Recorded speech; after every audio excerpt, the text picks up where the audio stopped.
Bonsoir madame, bonsoir monsieur. Soyez les bienvenus sur Zouk TV dans notre nouvelle émission Plaisir de lire. Aujourd'hui, j'ai la chance d'avoir 4 invités. La parité est respectée aujourd'hui. Nous avons 2 femmes, 2 hommes. Donc à ma gauche, nous avons Yeta Ursule. Bonjour. Bonjour, merci de m'accueillir. C'est avec plaisir. À côté de Yeta, nous avons Zoé, bonjour. Bonjour. Merci beaucoup. Bonjour Zoé, bienvenue. Alors, à côté de ces 2 dames, en face, nous avons 2 messieurs. Donc, nous avons Pierre-Philippe, je suis très heureux d'être avec vous aujourd'hui. Et à côté de Pierre-Philippe, nous avons, je crois, Kevin. Oui, Kevin Anthony, je vous remercie pour l'invitation et j'espère qu'on va passer un bon moment.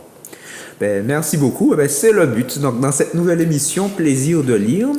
Donc, l'objectif est de montrer qu'on peut avoir du plaisir dans la lecture, peu importe le thème. Et donc, vous verrez que nos invités ont des choix qui se rapprochent et aussi des choix assez différents. Nous aurons le plaisir de voyager en Martinique, dans l'histoire, dans le patrimoine culturel martiniquais. Mais nous allons aussi voyager en Europe et puis faire le lien entre histoire et actualité. Donc, le premier ouvrage que nous aurons le plaisir de découvrir, ce sera avec Yeta. Donc, Yeta, quel livre souhaites-tu nous présenter aujourd'hui? Alors moi, effectivement, j'ai une passion débordante pour la lecture, mais il a fallu statuer et effectivement, j'ai opté pour le livre du moment, donc l'actu, La Familia Grande de Camille Kouchner. La Familia Grande de Camille Kouchner. Voilà. Alors, qui est cette Madame Kouchner?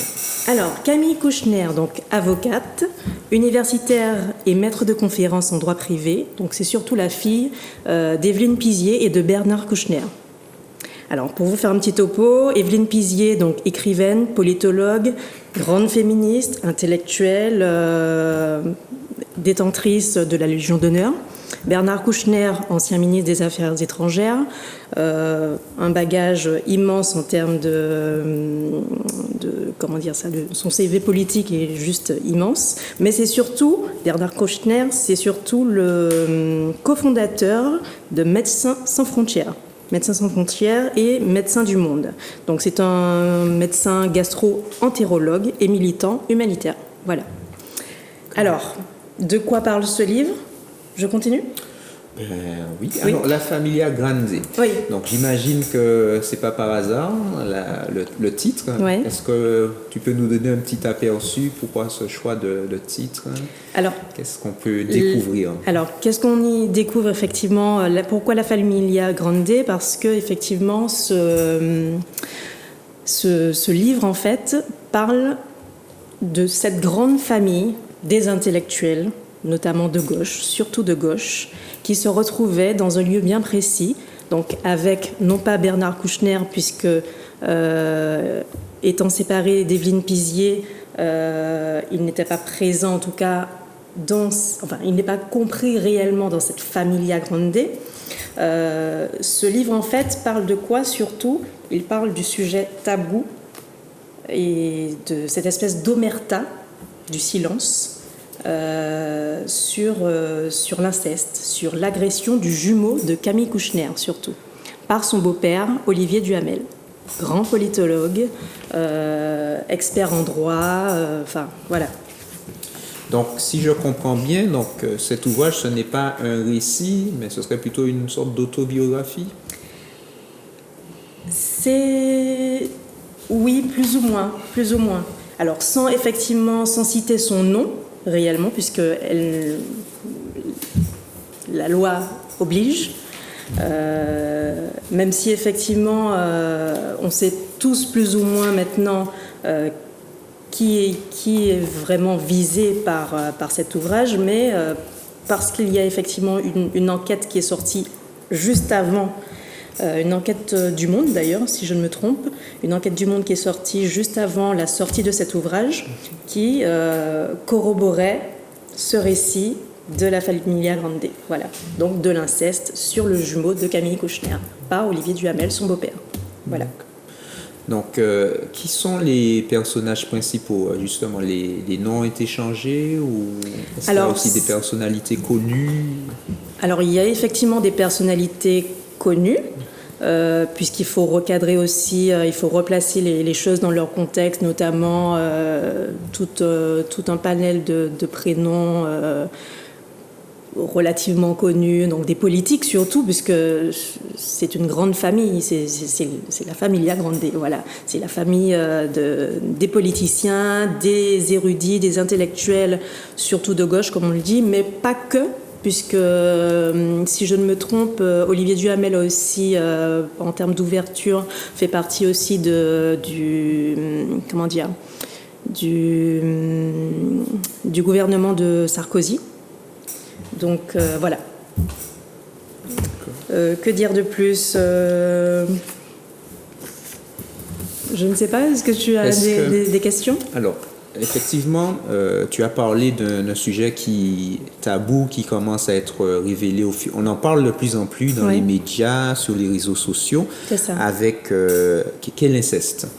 Et est-ce que l'inceste est un élément parmi tant d'autres dans cet ouvrage ou c'est vraiment le fil rouge, le fil directeur?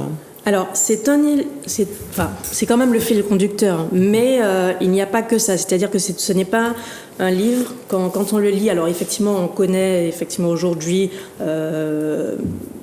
tout ce qu'il y a existé autour du livre, mais le livre, à proprement parler, quand on le lit, c'est surtout... Et je pense qu'il est aussi poignant pour ça, parce que c'est aussi une déclaration d'amour que l'autrice fait à sa mère qui est morte aujourd'hui, mais qui, en fait, au moment, et ils ont pris effectivement beaucoup de temps à le faire, au moment, effectivement, ils sont arrivés à dire finalement la vérité, leur mère, finalement, grande féministe, ne les a pas forcément soutenus et n'a pas voulu... tu voulais réagir peut-être? Oui, non, en fait, parce que moi j'avais une question, c'est finalement, parce que moi je ne l'ai pas encore lu, Oui. mais qu'est-ce qui fait tenir le secret? Est-ce que dans le livre, on a une explication? Parce que finalement, cette histoire sort 30 ans après les faits. C'est ça. Donc, Comment prescription, ça tient? justement. Comment ça tient quand autant de gens sont au courant? Alors, autant de gens sont au courant, effectivement. Moi, comment ça tient? Ça tient par le pouvoir, tout simplement. Par le pouvoir et puis, surtout en amont, par une succession de suicides dans la famille. Donc, le suicide, en fait, l'inceste commence surtout par le suicide des grands-parents, tour à tour. Grand-père, grand-mère, la mère qui tombe en dépression totale. Et donc, ce climat favorise aussi l'inceste. Bernard Kouchner, qui est justement un peu partout dans le monde en train de sauver, et d'ailleurs elle le dit dans le livre, en train de sauver tous les enfants, sauf les siens, pour le coup. Donc effectivement, prescription, effectivement, et ayant regardé aussi, parce que juste après la sortie du livre, elle a fait Camille Kouchner a fait pas mal d'interventions sur les médias, notamment dans l'émission La Grande Librairie, et puisqu'elle est aussi pénaliste. Pour elle, c'était une façon aussi, de ce qu'elle dit en tout cas, de sortir effectivement, de s'apaiser dans un premier temps. Pourquoi? Parce que dans ce livre, elle parle aussi de sa complicité dans cet inceste de son jumeau. C'est-à-dire qu'à chaque fois, après être sorti de la chambre de son frère, son beau-père passait dans la sienne. Alors je ne sais pas si je peux dire ça vraiment à la télé, mais passait dans la sienne et effectivement lui la menaçait en lui disant qu'il y avait déjà eu trop de suicides et que sa mère ne survivrait pas à cela. Il lui disait aussi, il lui demandait aussi si elle avait des sous-vêtements. Une sorte de chantage. Exactement. Par la suite, quand ils ont grandi, c'était des tentatives en tout cas, pas des tentatives de suicide, mais en tout cas des mots disant qu'il allait se suicider. Et puis, il y a eu pas mal de choses quand finalement c'est sorti à la suite, finalement, puisque c'est resté pendant un moment, effectivement, un secret entre les deux jumeaux, surtout, entre les deux jumeaux. Et ça a commencé à crépiter au moment où ces enfants sont devenus adultes et qu'ils ont eu à leur tour des enfants. Et que là, ils ont eu extrêmement peur d'envoyer leurs enfants chez leurs grands-parents. Voilà. J'ai une petite question que je souhaiterais poser. Il y a quelques années, Marie-France Pizier, donc la sœur de la narratrice, elle a été retrouvée morte auprès de sa piscine. D'accord ? C'était une grande actrice, Marie-France Pizier, etc. Et sa mort a donné lieu quand même à des supputations. On s'est demandé si la mort était naturelle, si au contraire c'était une mort pas naturelle. Et est-ce qu'on peut établir un lien éventuellement entre cette histoire que tu nous racontes, le contexte familial et les conditions exactes de la mort de Marie-France Pizier? Alors justement, Camille Kouchner en parle justement alors, on parle de suicide, mais dans l'actualité, on continue il y a des choses encore qui crépitent. On n'est pas sûr que ce soit un suicide. On n'est pas vraiment sûr que ce soit un suicide, mais effectivement, Camille Kouchner, dans le livre, en parle. Et ce livre est aussi une façon de remercier aussi, finalement, sa tante, qui, lorsqu'elle a appris la nouvelle en même temps que sa mère, elle est à quelques heures près, sa mère s'est finalement réfugiée chez sa sœur, puisque c'était son tout, sa sœur, et elles étaient un binôme, très, très uni, effectivement. Et tout de suite, Marie-France a pris leur parti et a commencé à mener une vendetta contre Olivier Duhamel. Ah bon? Et justement, c'est pour ça qu'elle dit que tout le monde savait. Ok. La Familia Grande, tout le monde savait.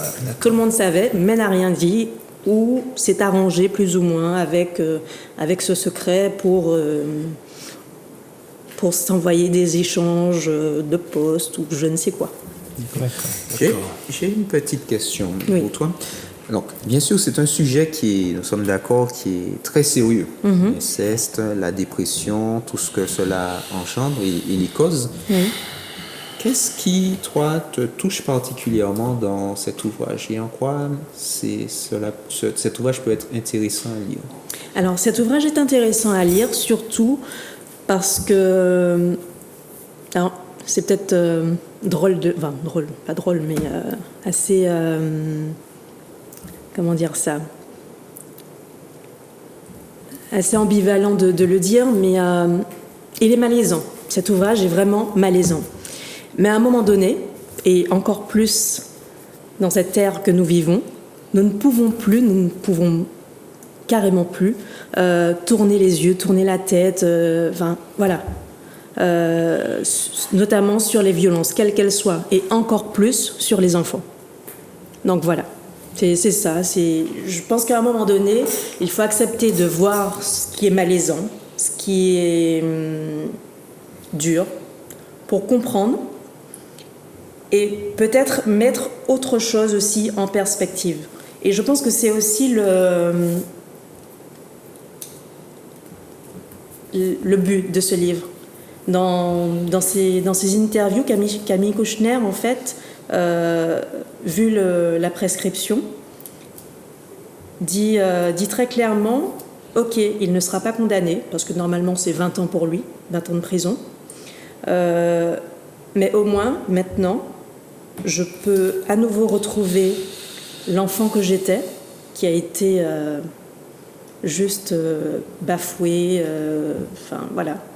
Elle a perdu finalement toute son humanité en même temps que son frère, puisqu'elle avait ce secret, ce lourd secret à garder. Et finalement, là où il ne sera pas emprisonné dans la vie réelle, grâce à la justice, au moins, il sera enfermé dans le livre. Voilà. Et nous te remercions beaucoup, Yetta, pour cette belle chute. Donc, à côté d'Aïta, nous avons Zoé Gachet, qui, elle, a un autre style, on va dire. Donc, Zoé, que veux-tu nous présenter aujourd'hui? Donc aujourd'hui, je vais présenter un de mes auteurs préférés, Victor Hugo. D'accord, Victor Hugo. Le premier tome des Misérables. Les Misérables. Dans le mot misérable, on croit toujours que c'est le fait d'être, qu'a dit en créole tout bonnement, d'être mis de côté, simple, un peu idiot et enfermé, enfin, malheureux, sans un sou. Le mot misérable renferme beaucoup de choses. Et j'ai été étonnée en relisant ce livre, pas entièrement, mais je l'ai parcouru, de voir qu'il y a une grande partie de ce premier tome qui n'a pas été diffusé un peu partout, même quand on était à l'école. Nous étions restés seulement sur Cosette et Jean Valjean. Mais dans ce livre, l'auteur Victor Hugo, sa photo est là, il commence par un évêque. C'est la signature des Poubois. Un évêque qui était vraiment d'un côté proche des gens et d'un autre côté un petit peu... Enfin, il avait sa bouche un peu serrée. Et j'ai été un peu choquée qu'il ait demandé à un certain bienfaiteur de lui remettre tout ce qu'il avait récolté pour distribuer aux pauvres. Et cette personne lui a dit qu'il ne lui donnera pas, qu'il distribuera lui-même ce qu'il a récolté aux pauvres, qu'il lui donnera en main propre. Et il y a une similitude entre ce qui se passe de nos jours. On nous demande de faire des dons pour il y a le... Oui, pour toutes sortes de causes, pour la recherche, pour ceci, pour cela. Souvent, on ne montre pas vraiment qu'est-ce qu'ils font avec les sous. Et la plupart du temps, nous n'avons pas de résultats sur la guérison de ceux qui sont atteints de mycophycitose, de drépanocytose, de toutes sortes de maladies, et même contre le cancer aussi. Et en ce moment, nous avons le Covid, qui est aussi une similitude avec ce dont parle Victor Hugo dans ce livre. Et il disait à un moment donné qu'il y avait la peste, il y avait d'autres maladies, il y avait aussi la faim, comme ce se passe en ce moment, et que les gens y souffraient beaucoup.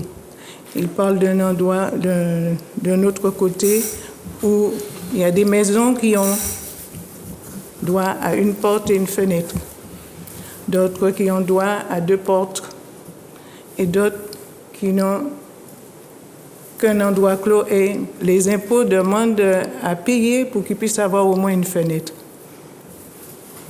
Ça me fait penser aujourd'hui à toutes les personnes qui sont bien sûr chez eux, d'autres qui sont dans les rues, d'autres qui sont sous les ponts, d'autres qui sont dans des abris de fortune après les ouragans. Et jusqu'à présent, il y en a qui sont toujours, comme en Haïti, sous les abris de fortune et où passe l'argent. Alors c'est pour ça que j'oublie le nom de ce monsieur qui a répondu à l'évêque Merrill, qu'il ne lui donnera pas cet argent, qu'il va le distribuer lui-même. D'accord. Donc, Les Misérables de Victor Hugo, ouvrage assez connu, écrit, rédigé au 19e siècle. Donc, pour toi, c'est un livre qui est toujours d'actualité en 2021. C'est d'autant plus d'actualité que du temps où ça s'est passé. D'accord. Pour moi, personnellement. Et ça nous alerte. Nous devons faire tout notre possible pour que nous puissions ne pas tomber dans l'avarisme ou dans le fait de regarder celui-ci, il est couché par terre sur un carton ou à même le sol et puis passer outre. Ce matin, ça m'est arrivé à Fort-de-France. Un monsieur, ça m'a beaucoup touchée. Il a commencé à pleuvoir avant que je n'arrive ici, à 2 ou 3 reprises, mais la première fois qu'il a commencé à pleuvoir, à la rue Victor Hugo, en plus, il y avait un monsieur. Il a demandé une petite pièce à quelqu'un qui est passé avant moi. La personne est passée outre. Il m'a interpellée. J'ai dit bonjour monsieur. J'ai dit non, je ne vais pas m'avancer plus loin. Je me suis arrêtée. Il a commencé à pleuvoir à verse et j'ai sorti ma petite monnaie. Voilà monsieur, que Dieu vous bénisse. Passez une bonne journée. Et j'ai senti remonter l'angoisse. Qu'est-ce que vous pensez de ça? Ce livre, il m'interpelle, il me poursuit. Il me poursuit, je dirais que cela. Tu l'as lu quand la première fois, tu te rappelles? Je devais avoir entre 19 et 20 ans. Je suis ma maîtresse d'école à Fort-de-France. D'accord. Nous n'allons pas te demander quel âge que tu as aujourd'hui. Je pense qu'on peut estimer l'écart. D'accord. Donc c'est un livre vraiment qui t'a marqué, qui a touché ton enfance et qui te touche toujours en tant qu'adulte. Et je n'ai fait que le feuilleter pour arriver ici. Mais il y a des choses qui sont restées.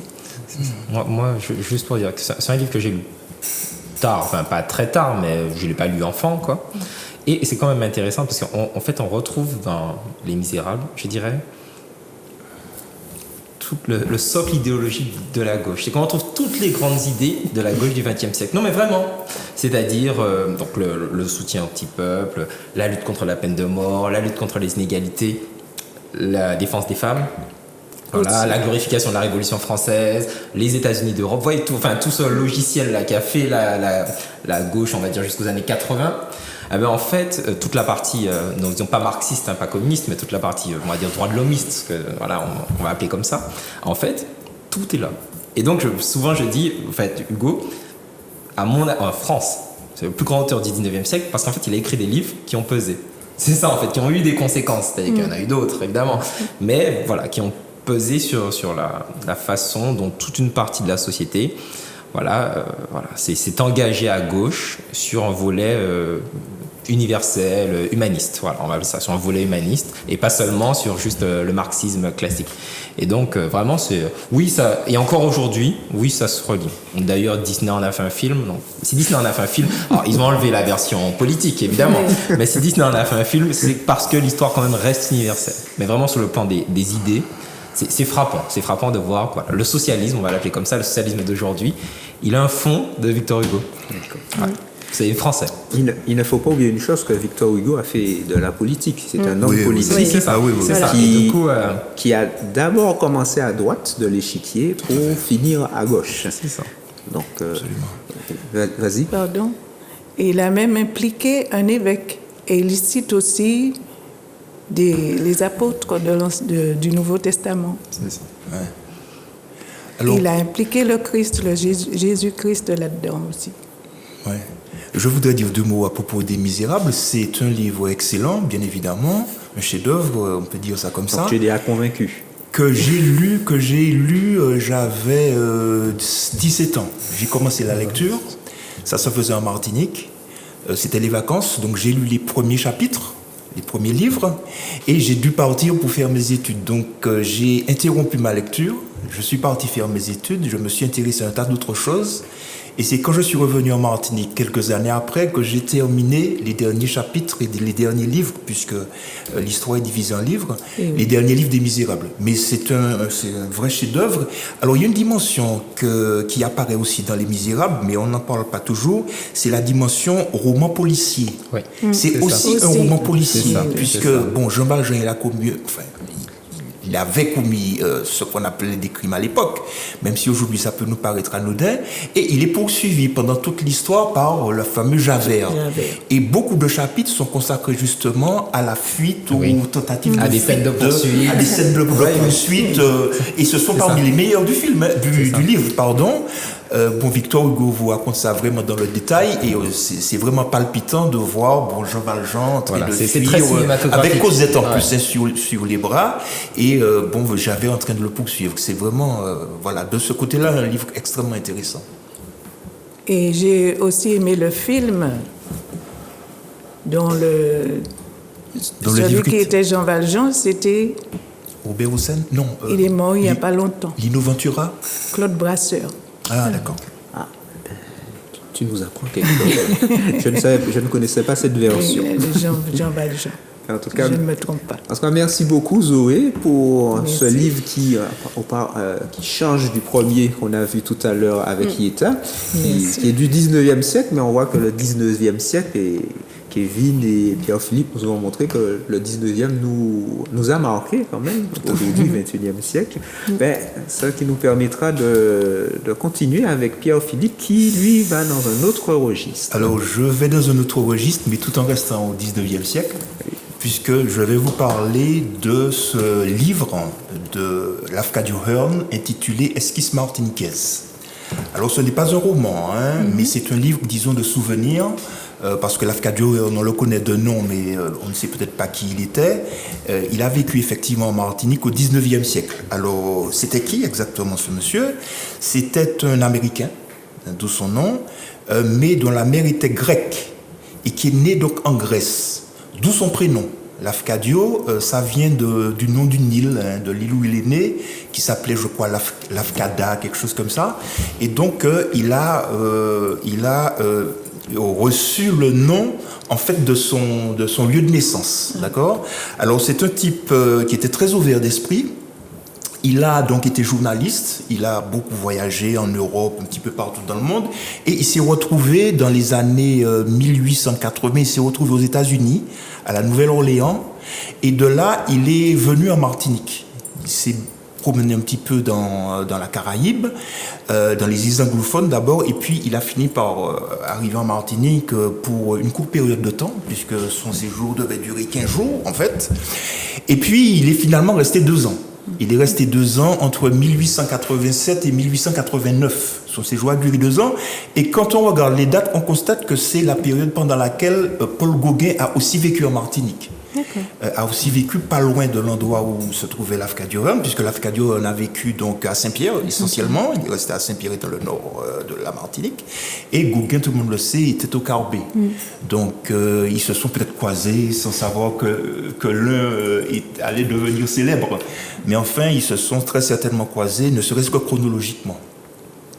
Alors, il faut savoir qu'il est mort en 1904, Lafcadio Hearn, il est mort d'une crise cardiaque, donc il est mort à 50 ans, à 54 ans, donc relativement jeune, après avoir pris la nationalité japonaise, ce qui est quand même pour l'époque à noter, puisqu'on est dans la période clé de la colonisation européenne.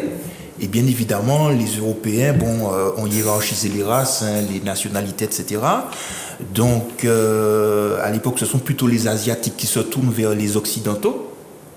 Et là, Lafcadio a été suffisamment ouvert d'esprit pour considérer que la civilisation japonaise valait largement la civilisation européenne, occidentale.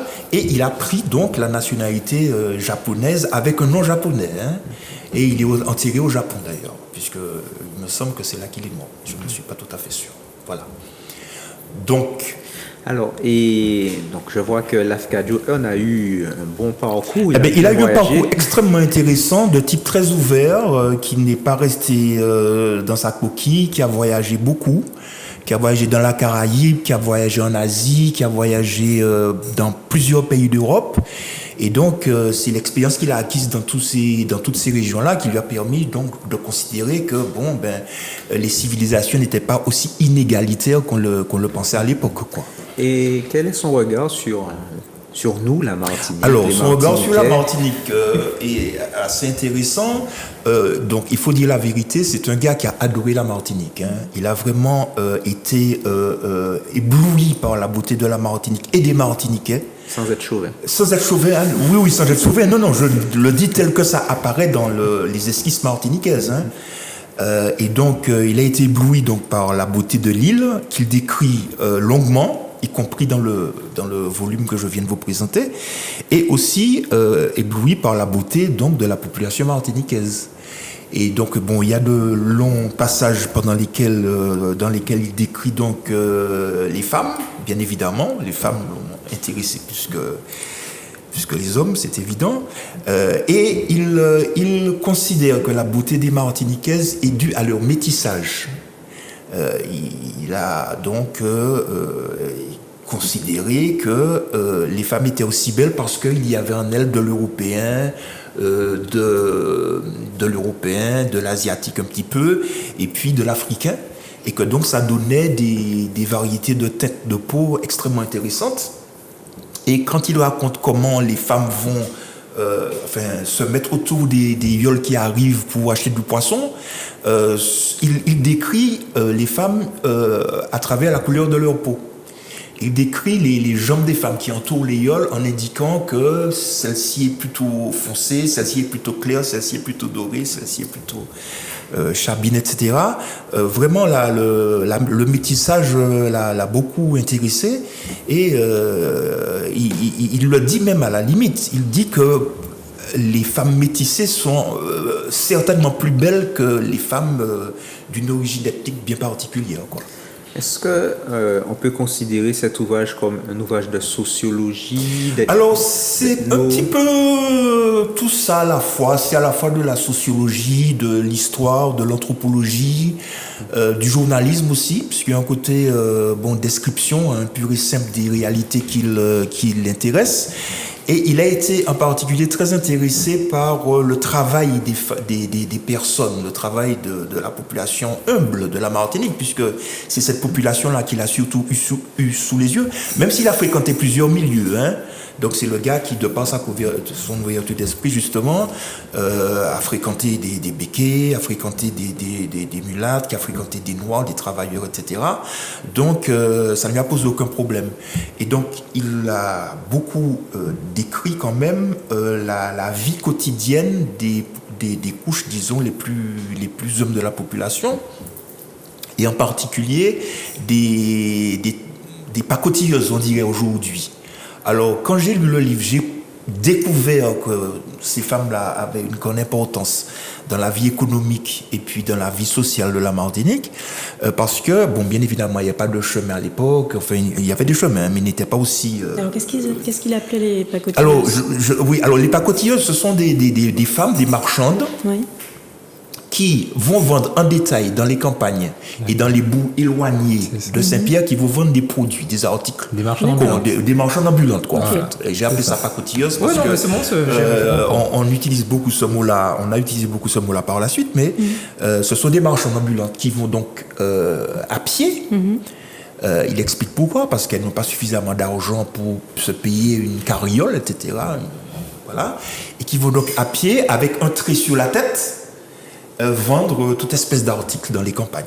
Voilà. Et donc, ce qui l'a frappé, c'est de voir comment ces femmes-là étaient capables de faire des kilomètres et des kilomètres par tous les temps, en passant par des chemins souvent difficiles, hein, puisqu'il s'agit du nord de la Martinique, de la région du Morne Rouge, de Basse-Pointe, etc. Donc dans des zones assez escarpées, pour vendre leurs produits à la population de base, mais aussi à des gens peut-être un petit peu plus de niveau social un petit peu plus élevé. Et donc ça, c'est un témoignage historique quelque part, hein, puisqu'il décrit tout ça avec beaucoup de détails, beaucoup de précision et beaucoup d'affection. On sent que c'est le gars qui est vraiment tombé amoureux de la Martinique à travers à travers les populations humbles de la Martinique, quoi. Voilà, c'est ça qui m'avait frappé quand j'avais lu ce livre pour la première fois. C'est que un étranger avec un regard extérieur laissait tomber les préjugés d'ordre racial en particulier, et puis s'intéressait à la vie quotidienne, à ce qui fait le sucre, si vous voulez, de la vie quotidienne du peuple martiniquais, quoi. Voilà. Et à ce titre-là, je recommande vivement la lecture de ce livre, qui est facile à lire, parce qu'il n'est pas écrit de manière très compliquée. Et il y a aussi une chose qui le rend agréable à lire, c'est qu'il fait beaucoup de citations en créole. Lafcadio Hearn. Il rapporte les propos des gens, des uns et des autres, des gens qu'il a rencontrés, des marchands, etc. Et il les évoque directement en créole. Voilà. Donc, ce qui me laisse penser que vraisemblablement, il a appris le créole. Voilà. Il a vraisemblablement parlé aussi le créole. Donc, voilà. Il s'est vraiment mélangé à la population. Ah oui, il s'est vraiment mélangé à la population sans aucune espèce de retenue, de quelque sorte que ce soit. Voilà. Bon. Est-ce que Kevin va nous parler en créole maintenant? Ah, c'est mon tour. Oui. Bien. Alors, d'abord, je vais le redire, mais je remercie Ludovic de l'invitation, et puis je trouve formidable une émission sur la lecture, c'était nécessaire. Alors voilà, donc le livre que j'ai choisi de vous présenter, donc c'est Moi, Tituba, sorcière de Salem. Voilà, je l'ai choisi à la fois parce que c'est un livre facile à trouver. Voilà, on trouve ça dans toutes les bibliothèques. Il est en poche, donc si on veut l'acheter, il n'est pas cher. Voilà, et puis c'est un livre qui a bien vieilli. Voilà, il y a des livres qui vieillissent mal, ouais, parce que c'est un livre quand même qui date de 1986, donc c'est pas d'hier. Voilà, mais c'est un livre qui a très bien vieilli parce qu'il interroge des problématiques qui sont contemporaines, qui font écho à notre monde contemporain. Alors, pour le cadre, Tituba, c'est un personnage réel. C'est un personnage réel, c'est-à-dire que à la fin du XVIIe siècle, il y a eu aux États-Unis ce qu'on a appelé les procès de Salem.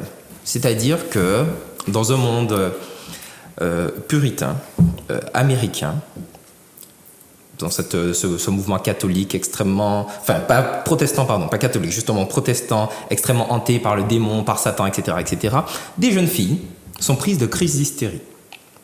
Eh bien, et 3 femmes sont accusées de les avoir ensorcelées. Et parmi ces 3 femmes, une jeune femme de la Barbade, Tituba. C'est à peu près tout ce qu'on sait d'elle. C'est à peu près tout ce qu'on sait d'elle. Tout le reste, voilà, l'histoire est très connue. Aux États-Unis, c'est vraiment un moment extrêmement... Oui, même les gens à Salem, les procès de Salem, ça dit quelque chose, voilà. Oui. Mais Tituba, on n'en sait rien. Et finalement, donc Maryse Condé, son défi, c'est de donner vie à un personnage dont on ne sait pas grand-chose. Voilà, donc elle va lui donner une existence. Voilà, en replaçant sa vie dans l'époque. Voilà, et donc elle nous raconte sa vie, son personnage, etc. Et voilà, et je trouve ça très intéressant parce que ça fait écho. Vous savez, donc à la fin des années 80, il y a eu un mouvement qu'on a appelé des subaltern studies, c'est-à-dire on a décidé d'étudier les personnes dominées. Hein, on a donc les femmes, les minorités, les esclaves, etc., etc. Et donc on arrive là, donc alors qu'on est à la fin des années 80, donc elle est vraiment dans l'époque, quoi.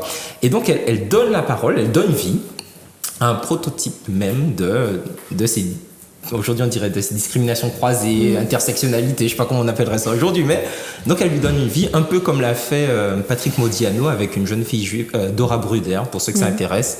Voilà, donc elle lui donne une existence. Bien. Alors. Et puis Maryse Condé, en Martinique, elle est connue. Elle est connue. Souvent, je dis, pour présenter un livre, il vaut mieux dire comment on l'a rencontrée. Donc, quand elle a eu le prix Nobel alternatif de littérature, tous ses livres sont ressortis avec un gros bandeau rouge. Voilà, moi, j'avais lu ses goûts, mais je n'avais pas lu Tituba. Je me suis dit, quand je vais combler une lacune, on va rester comme ça. Voilà, donc je me suis dit, allez, on y va. Et je l'ai lu. Bien. Alors, que raconte ce livre? Donc, Tituba, elle est née d'un viol. Donc sa mère a été violée par le marin donc sa mère est une esclave donc, arrachée d'Afrique qui arrive à la Barbade. En chemin, donc elle a été violée et donc elle tombe enceinte de Tituba. Bien. Et puis sa mère, ça prétend être victime d'un deuxième viol, tue son agresseur est condamnée à être pendue. Et donc Tituba se retrouve orpheline. Elle est recueillie par une vieille dame, Mahabena, qui va l'initier à son savoir ancestral. Donc compréhension de la nature, donc évidemment médecine, compréhension des animaux. Et puis elle va lui transmettre un pouvoir, c'est celui de pouvoir se connecter aux morts. Et à partir de là, Tituba devient une sorcière. Donc elle est sorcière de Salem aux États-Unis, mais dès la Barbade, les esclaves de l'habitation, parce qu'elle vit en périphérie des habitations, l'appellent sorcière. Parce que précisément, elle a des pouvoirs, elle guérit. Voilà, donc ils l'appellent sorcière. Et elle passe son temps à expliquer qu'en fait, elle n'est pas sorcière. Il y a même un moment, on l'accuse d'être en lien avec Satan, quand elle arrive sur l'habitation, et elle dit, mais avant que vous m'en parliez, Satan, je ne savais pas qui c'était.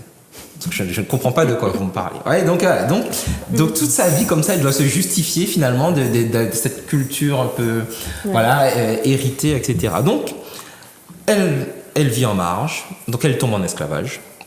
Très bien, par amour. Puis ensuite, elle s'en va vers la Barbade parce qu'elle est rachetée. Elle arrive aux États-Unis, accusée à nouveau d'être une sorcière donc lors des procès de Salem, et elle finit par revenir à la Barbade. Donc c'est un long périple. Et puis elle va faire la rencontre notamment des nègres marrons. Voilà, donc ce qui est intéressant, c'est que c'est une fresque. C'est qu'on retrouve, si vous voulez, tous les moments forts, on va dire, de la mémoire.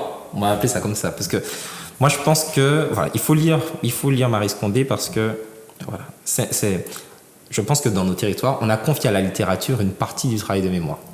Ah, et donc, du coup, alors maintenant, l'histoire fait ça très bien, c'est pas ce que je veux dire, mais c'est pour ça, à mon avis, qu'on a une littérature aussi florissante, c'est à cause de ça.